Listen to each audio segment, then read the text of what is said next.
Exactly. Right. Hello, everyone. Well, we are back and helping mid-aged women navigate this perimenopausal and menopausal journey with holistic therapies. Today, we have a special guest. Anne Manning is a homeopathy practitioner. We have not talked about how homeopathy can help women along the way. So thank you so much, Anne, for joining me and educating all of us about homeopathy. No, it's great to be here, and I obviously I love homeopathy, so I'm really happy for the opportunity to share the benefits people can get from using it. Yeah. Thank you. So let's just understand. I understand how homeopathy works, but menopause is so complicated, right? A woman has over so many symptoms. So talk to us. How can homeopathy be show its efficacy as opposed to some of the other therapies, and what is the magic here? Well, first thing, I was just writing a post this morning. What does homeopathy treat? And the basic answer is homeopathy treats the person. It treats the individual. So we're looking always at the unique symptoms that a person has. So, I mean, the most prominent or the symptom of menopause we're most aware of is hot flushes, right? But I mean, I think there's over 100 remedies for hot flushes at menopause time, and so it will depend on, the nature of the experience. One woman is sitting having lunch with her friends and she feels this heat rising up and her face goes bright purple. Someone else is lying in bed at night and drenching the sheets, with perspiration. We experience hot flushes, but there are very different ways of experiencing hot flushes. And that's just one example. So I most probably dived in too soon.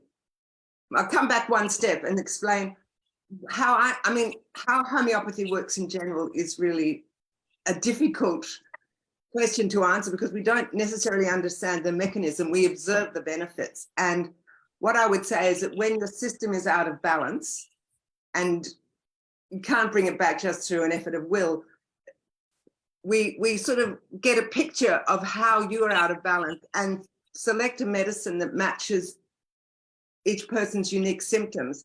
And it's like that, the way I see it is that homeopathic medicine is holding up a mirror to sort of our inner being and sort of going, hey, this is where you're out of balance. And the inner being goes, oh, right, and just realigns itself.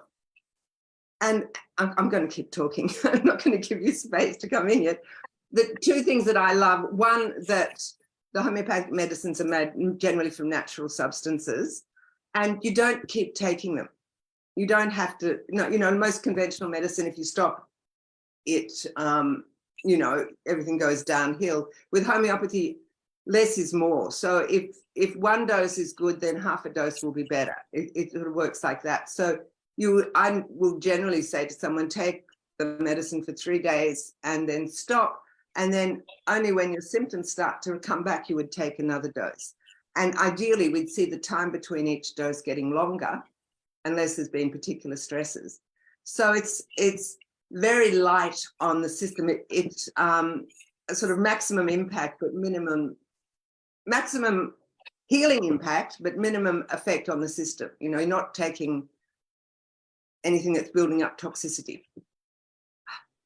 So yeah, no, I understand that. So I just want to go through, like, a client walks in, a mid-aged woman, and she's going through perimenopause, and she has, as we know, perimenopause can have almost 37 symptoms, and she has hot flashes plus, I don't know, let's just make up something, sleep issues, but hot flashes and sleep are probably interconnected.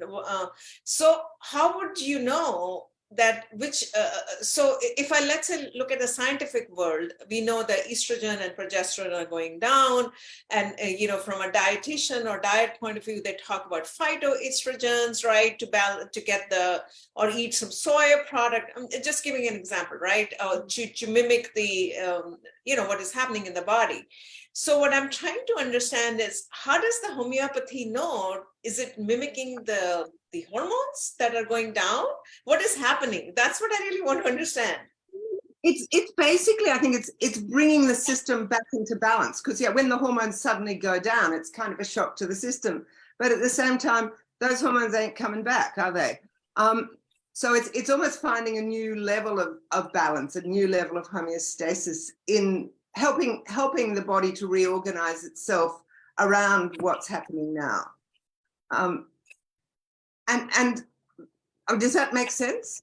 I mean, I can't. Yeah, no, I think it does make sense, but what I'm trying to understand is that, I mean, how do you like, what is the process of getting to which, that's what I'm trying to understand. Yeah. So normally a first initial consultation I have with someone will go for an hour and a half.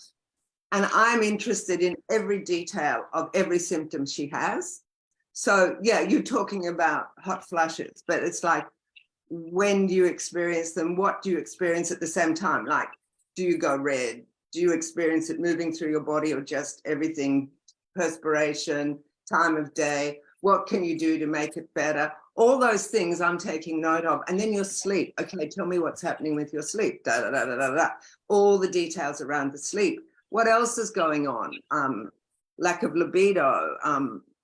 I don't know, pains in the joints. And then there's the emotional side of things, you know. One woman is just so intolerably angry with her family suddenly, you know, really irritable. Another woman is getting anxiety attacks. Another person's just feeling really weepy. So all of those are taken into account, everything, you know, about the person, plus a whole life history of health in a way. And then it's a matter of matching those symptoms. We have a lovely, now it's a program. Once upon a time, you'd have this massive book that contains every conceivable symptom and the homeopathic remedies that might show up for that symptom. So you go through, now it's on a computer program, it's heaven, pull out all the aspects of every symptom you've got and see, well, which homeopathic medicines best match that profile. Yeah, it's like profiling. Yeah. that makes Yeah, no, that makes sense. So really understanding the symptoms, and it could be any symptoms for that matter. I mean, we're just talking about menopausal women right now, but it could be something else also. So you're really understanding, profiling that person in a very detailed from an emotional, right? That's what I'm understanding. And I think what we understand is a symptom is the body's way of saying, hey, things aren't working for me at the moment, you know? It's a cry for help rather than an end in itself, if that makes sense. I mean, it gets a bit metaphysical, but so what we're trying to do is, you know, when the symptoms calm down, it's almost a way of saying the body's going, yeah, I feel like I'm in balance now. And I mean, because, I mean, I know for myself, I went through 3 different remedies with hot flushes. You know, one worked for a while, for a couple of years. And then suddenly I was getting flushes again. I moved to a different medicine and that worked for a number of years. And then finally I found a third one. And I still may take it once or twice a year, you know, that suddenly I'm like, oh, a few flushes. And this is decades on. But, you know, that's fine to me. Like, it's just, okay, and now I don't have any hot flushes. I'm back into balance. But I'm never going to have my estrogen and progesterone levels the way I used to when I was, you know, young and fertile, because that's not what I'm meant to be. So it's not about compensating. It's about adapting to what is, but having what is in balance, I guess. Okay, yeah, absolutely.